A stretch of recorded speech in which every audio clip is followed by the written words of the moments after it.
हरिओम. श्री विष्णू सहस्रनाम. श्रीराम कोल्हटकर यांनी केलेले निरूपण. अक्षोभ्य, ज्याला क्षुब्ध करता येत नाही. राग द्वेषादी विकारांनी, शब्दस्पर्शादी विषयांनी किंवा शत्रूच्या कृत्यांनी ज्याचे अंतःकरण चलित होत नाही, असा या भगवंताच्या नामाचा सरळ अर्थ. क्षोभ हा बेभानपणा, बेसावधता दर्शवितो, तर अक्षोभ्य, अक्षुब्ध हा विवेकीपणा, सावधानता दर्शवितो. विवेकाचा अभाव असेल तर सर्वसामान्यपणे आपण रागाच्या ताब्यात जातो, आतताईपणा करतो, बोलू नये ते बोलतो, करू नये ते करून बसतो आणि नंतर पश्चात्ताप होतो. आपलीच कर्मे बुमरँग होऊन परत येतात. आपलेच शब्द आपल्यालाच ऐकवले जातात.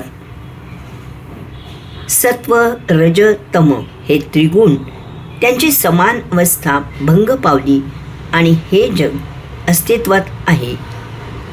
त्रिगुणांचे प्रमाण सम अवस्था बिघडली आणि विकासाच्या, प्रगतीच्या बरोबर नावाखाली अविवेक, विकारवशता आणि दुष्कृत्ये आली.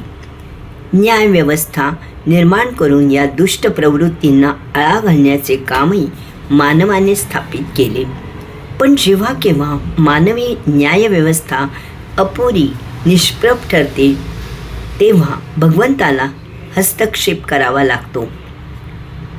भगवंत अक्षोभ्य आहे, म्हणजेच विकार त्याच्या ताब्यात आहेत.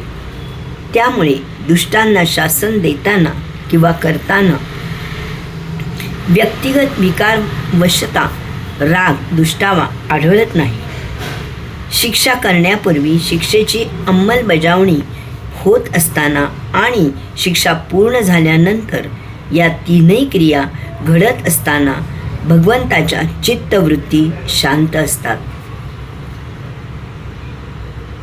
आपणावर चालून आलेल्या रामबागन या मुस्लिम सरदार स्त्रीला छत्रपतींनी उचित अशा सन्मानाने परत पाठविले, तर बहलोल खानास जिवंत का सोडले, आमची आज्ञा का पाळली नाही, म्हणून आपले सेनापती प्रतापराव गुजर यांना खडसावले.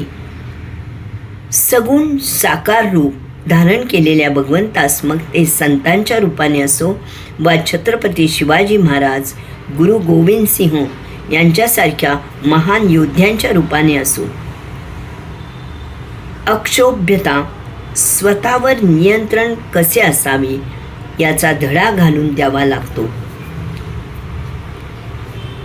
क्षोभाने स्वतःच व इतरांचं अपरिमित नुकसान होते आणि असे भरून न येणारे नुकसान अनुभवले तर अक्षोभ्य हा भगवंताचा गुण किती विचारात घेण्याजोगा आहे हे चांगलेच पटते, नाही का? हरिओम.